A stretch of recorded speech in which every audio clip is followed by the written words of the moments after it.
In a small bowl, add 4 tablespoons flour, 3 tablespoons of milk, 2 tablespoons sugar, 2 tablespoons oil, 1/4 teaspoon baking powder, and 1/2 teaspoon vanilla.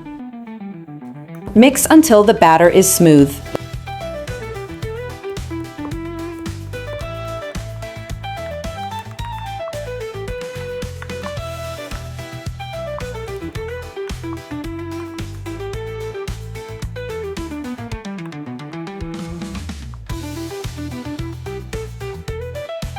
Pour the batter into the mug.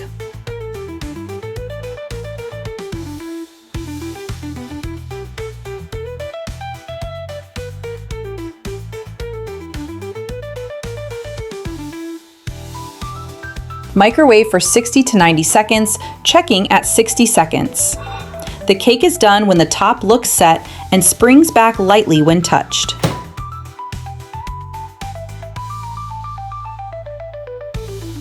And that's it! A warm, soft mug cake in minutes. Enjoy your mug cake! Follow for more easy recipes.